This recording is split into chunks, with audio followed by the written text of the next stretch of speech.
নমস্কার, আমি দেবশ্রী আর আপনারা দেখছেন দেবশ্রী ট্রাভেল গাইড। রঘুরাজপুরের অপূর্ব শিল্পগ্রাম ঘুরে এবার আমরা চলেছি ওড়িশার আর এক বিখ্যাত শিল্পনগরী পিপলি পথে।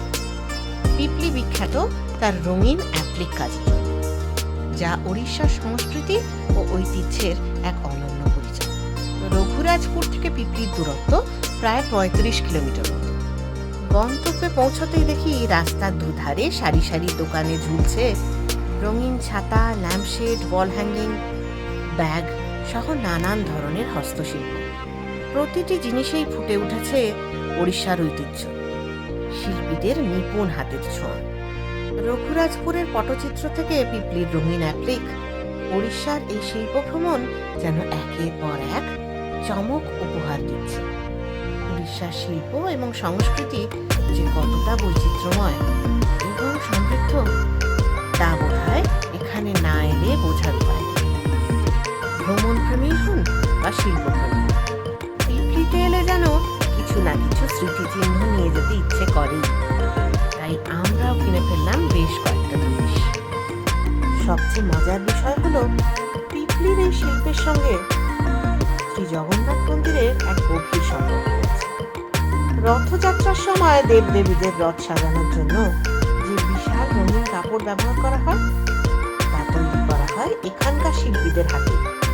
ল্যাম্পশেডটা দেখুন, কি অপূর্ব, চোখ জুড়িয়ে যাচ্ছে একেবারে। বাজারে ঘুরতে ঘুরতে যেন মনে হচ্ছে একটা ওপেন টু এয়ার আর্ট গ্যালারিতে ঘুরছি। প্রতিটা ঘরের দালানে মহিলারা এবং পুরুষরা বসে নানা রকম হস্তশিল্প লাইভ তৈরি করছেন, চোখের সামনে দেখতে পাবেন আপনারা। হাসি মুখে ভাগ করে নিচ্ছেন তাদের জীবনযাত্রার কাহিনী। প্রত্যেকটি দোকানে নতুন নতুন ডিজাইন, নতুন রঙের সমাহার। যারা বাড়ি সাজাতে ভালোবাসেন অথবা হ্যান্ডমেড জিনিস সংগ্রহ করতে পছন্দ করেন, তাদের জন্য পিপলি সত্যিই স্বর্গ। এখানে কিন্তু বেশ দরদাম করেও কেনাকাটি করা যায়।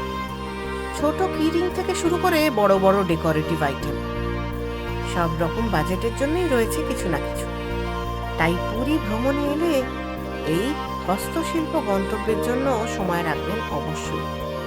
রঘুরাজপুর এবং পিপলি এই দুটি জায়গার ক্ষেত্রেই আমাদের মনে করিয়ে দেয় যে ভারতের প্রকৃত সৌন্দর্য লুকিয়ে আছে তার গ্রাম, শিল্পী এবং ঐতিহ্যের মধ্যে।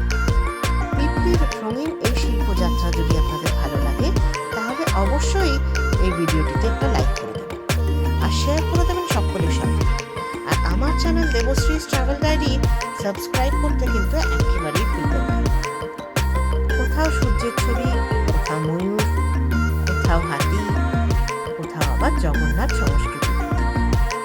একটি সাধারণ কাপড় কিভাবে শিল্পকর্মে পরিণত হয় তা নিজের চোখে না দেখলে বিশ্বাস করা সত্যি কঠিন। সব থেকে ভালো লাগার বিষয় কি জানেন? এখানকার অনেক শিল্পী প্রজন্মের পর প্রজন্ম ধরে এই সব কাজ করে চলেছে। এখানে যেন রং আর সৃজনশীলতার কোনো শেষ নেই।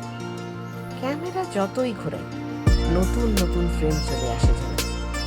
একদিকে রঘুরাজপুর যেমন দেখিয়েছে গল্প বলার শিল্প, রঘুরাজপুরের তুলি থেকে পিপলির সুচ সুতোর জাদু, উড়িষ্যার এই শিল্প ভ্রমণ যেন প্রতিটি মুহূর্তে নতুন রঙে রাঙিয়ে দিচ্ছে আমাদের এই যাত্রাকে। ব্যাগে কিছু সুন্দর স্মৃতি, কিছু হস্তশিল্প আর মন ভরা অভিজ্ঞতা নিয়ে আমরা ফিরছি আমাদের প্রিয় শহর কলকাতায়। গত কয়েকদিনে ওড়িশার কত রং, কত গল্প, কত ঐতিহ্যের সাক্ষী পেলাম। প্রতিটি জায়গা যেন নিজস্ব পরিচয় নিয়ে হাজির হয়েছে আমাদের সামনে আর আপনাদের সামনে। সকলে ভালো থাকবেন, সুস্থ থাকবেন।